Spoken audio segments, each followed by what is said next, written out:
Hi guys. நம்மளுடைய வினா job சேனல்லாம் அரசு உதவி பெறும் பள்ளியில் உங்களுக்காக வந்து பார்த்தீங்கன்னா வேலை வாய்ப்பு இருக்கு. டீச்சர்ஸ் வேலை வாய்ப்பு வந்து பார்த்தீங்கன்னா அதிகமாக வந்துட்டு இருக்கு. நாம வந்து பார்த்தீங்கன்னா அந்த சேனலில் போஸ்ட் பண்ணிருக்கிறோம். இதில் போடுறது கொஞ்சம் வந்து பார்த்தீங்கன்னா டைம் கம்மியாக இருக்கு. ஸோ அந்த சேனலையும் சப்ஸ்கிரைப் பண்ணலாம், சப்ஸ்கிரைப் பண்ணிக்கங்க. இந்த வேலை வாய்ப்பு வந்து பார்த்தீங்கன்னா ஈஸியாக வாங்குறதுக்கு என்ன செய்யணும் அதுதான் நாம வந்து பார்த்தீங்கன்னா இந்த வீடியோவில் சொல்ல போறோம். சம்பளம் பொறுத்த வரைக்கும் அரசு விதிகள் படி உங்களுக்கு கொடுக்குறாங்க. ஸோ இந்த வாய்ப்பு நீங்க வந்து பார்த்தீங்கன்னா மிஸ் பண்ணிட்டீங்களா, மீண்டும் எப்போ கிடைக்குன்னு நமக்கு சொல்ல முடியாது. கிடைச்சிருக்கக்கூடிய வாய்ப்பை நீங்க வந்து பார்த்தீங்கன்னா யூஸ்ஃபுல்லா பயன்படுத்திக்கங்க. இப்போ வாங்க நம்ம வந்து பார்த்தீங்கன்னா விரிவா பார்க்கலாம். அதுக்கு முன்னாடி நம்மளோட சேனலை சப்ஸ்கிரைப் பண்ணி ஒரு லைக் பண்ணிக்கங்க. வாங்க விரிவா பார்க்கலாம். அரசு உதவி பெறும் பள்ளியில் நிரந்தரமான ஆசிரியர் வேலை வாய்ப்பு, அதுவும் பட்டதாரி ஆசிரியர் வேலை வாய்ப்புங்க. இளங்கலை பட்டதாரி ஆசிரியர் முதுகலை இல்லைங்க.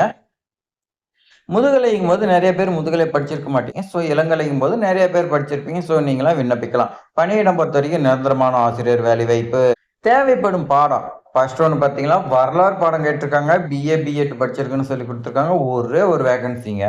இனச்சுழற்சி பொறுத்த வரைக்கும் எஸ்சிஏ பிரிவினர் விண்ணப்பிக்கணும். சம்பளம் அரசு விதிகள் படி டெட் எக்ஸாம் பேப்பர் 2 நீங்க பாஸ் பண்ணியிருக்கணும். அடுத்த பாடம் பொறுத்த வரைக்கும் பாருங்க, கணிதம் ஆசிரியர் பிஎஸ்சி பிளஸ் பிஎட் ஒரே ஒரு வேகன்சி தான். பிசி கம்யூனிட்டி பிரிவினர் விண்ணப்பிக்கலாம். சம்பளம் அரசு விதிகள் படி பேப்பர் 2 பாஸ் பண்ணியிருக்கணும். அடுத்த ஜாப் பார்த்தீங்கன்னா வரலாறு மீண்டும் வந்து பார்த்தீங்கன்னா ஒன்று வந்திருக்கு. பிஏ பிளஸ் பிஎட் ஒரே ஒரு வேகன்சி. எம்பிசி பிரிவினர் விண்ணப்பிக்கலாம். சம்பளம் அரசு விதிகள் படி உங்களுக்கு டெட் எக்ஸாம் பேப்பர் 2 பாஸ் பண்ணியிருக்கணும். அடுத்து பாருங்க, அறிவியல் ஆசிரியர் இதுக்கு பிஎஸ்சி பிஎட் படிச்சிருக்கணும். அறிவியலுங்கும் போது நமக்கு வந்து பார்த்தீங்கன்னா பிசிக்ஸ், கெமிஸ்ட்ரி, பயாலஜி இந்த மாதிரி வந்து பார்த்தீங்கன்னா வந்துடும். ஸோ இதில் ஏதாவது படிச்சிருந்தீங்கன்னா நீங்கள் விண்ணப்பிக்கலாம். ஒரே ஒரு வேகன்சி. பொது பிரிவினர் யார் வேணாலும் விண்ணப்பிக்கலாம். சம்பளம் அரசு விதிகள் படி டெட் எக்ஸாம் பேப்பர் 2 பாஸ் பண்ணியிருக்கணும். விண்ணப்பிக்க தேவையான ஆவணம் என்ன? 10ஆம் வகுப்பு மதிப்பெண் சான்றிதழ், 12ஆம் வகுப்பு மதிப்பெண் சான்றிதழ், degree and TC, resume with photo, Aadhaar card, any experience certificate இருந்தால் வைக்கலாம், இல்லைன்னா விட்டுடலாம். அடுத்து பாருங்க, சாதி சான்றிதழ் இனச்சொல்லிச்சிக்காக வைக்கணும். இதர சான்றிதழ் ஏதாவது இருந்தால் வைக்கலாம், இல்லைன்னா டெட் எக்ஸாம் பேப்பர் 2 பாஸ் பண்ணுறதுக்கான சர்டிஃபிகேட் வைக்கணும். நீங்க 3/2/2026 விண்ணப்பிக்கன்னு சொல்லி கொடுத்துருக்காங்க.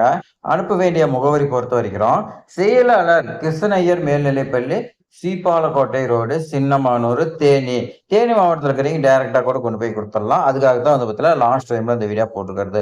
ஸோ இந்த வாய்ப்பு வந்து பார்த்தீங்கன்னா மிஸ் பண்ணிடாதீங்க. இது மாதிரி பயனுள்ள தகவல்லாம் நம்மளுடைய வினோ ஜாப் சேனல்ல தொடர்ந்து வந்துகிட்டே இருக்குது. நீங்க ஆசிரியராக வேலை செய்யறதுக்கு விருப்பமா இருந்துச்சுன்னா நீங்க சப்ஸ்கிரைப் பண்ணிக்கங்க ஃப்ரெண்ட்ஸ். அதே மாதிரி இந்த வீடியோ பயனுள்ளதாக இருக்குதுன்னு நினைச்சீங்கன்னா ஒரு லைக் பண்ணிக்கங்க. உங்க ஃப்ரெண்ட்ஸுக்கு எல்லாத்தையுமே ஷேர் பண்ணி விடுங்க. தேங்க்ஸ் ஃபார் வாட்சிங்.